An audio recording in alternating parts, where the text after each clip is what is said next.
Joining me now to discuss is acting CEO for the U.S. Agency for Global Media, Kari Lake. Kari, thank you so much for joining the Pulse this evening. You know, we've got a shutdown taking place, food benefits on the line, and Democrats, well, they're playing games. They want to blame Republicans, or Republicans are blaming Democrats. Who's to blame here?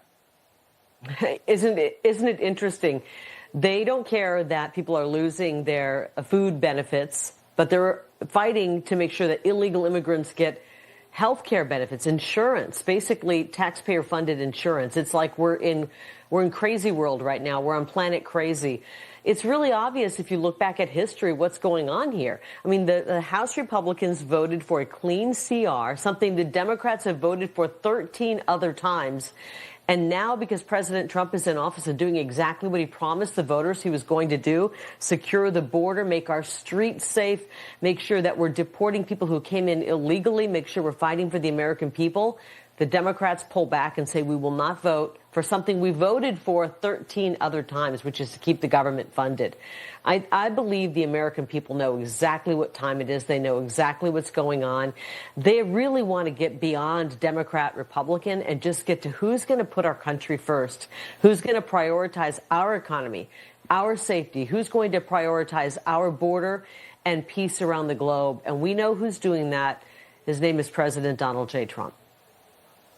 Yeah, that's exactly who's doing that and trying to, and I think will figure out a way to still even fund some of these programs that are running out. You know, Catherine Clark basically admitted that they're using pain as a weapon. How dangerous is it when a political party openly admits that it's counting on people's pain and suffering just to score political points? That was a really shocking statement. I don't know if she realized that she spoke her truth at that moment. To say that she's using the pain and suffering of the American people as a leverage, it was really callous of her to say that.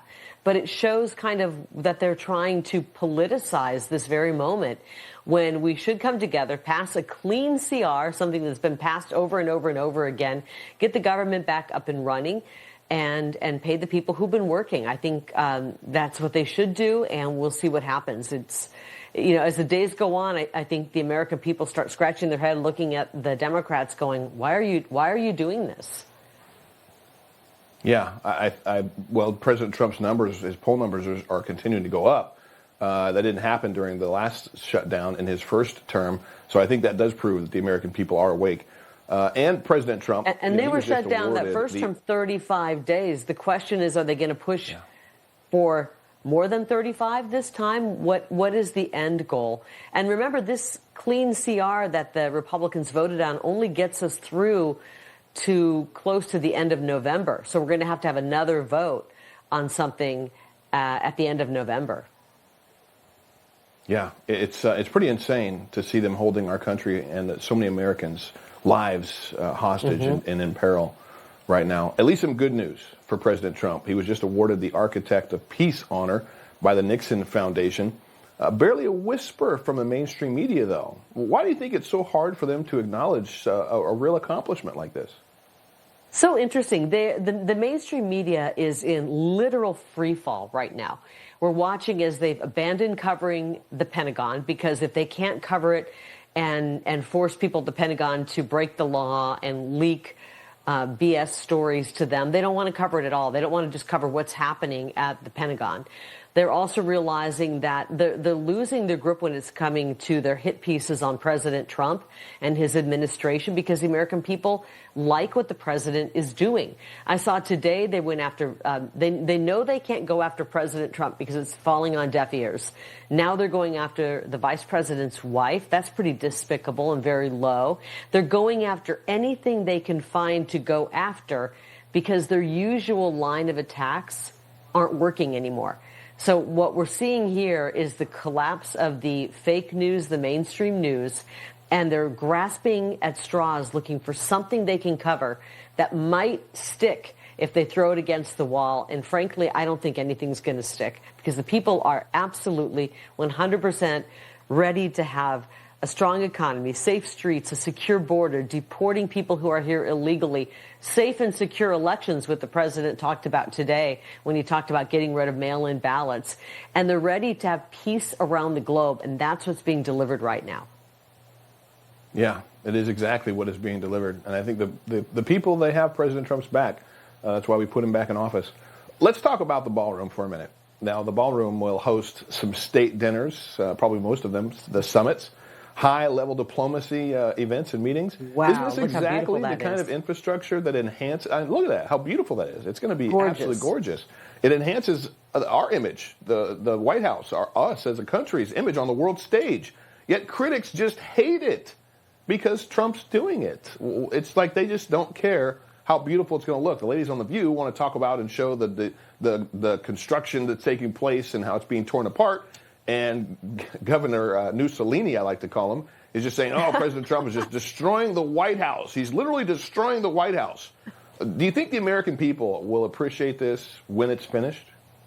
Wait a minute. Newsom, who sat by idly and watched as some of the great cities in America have been destroyed under his leadership, or should I say lack of leadership, and we're watching a beautification process of the White House and the White House grounds.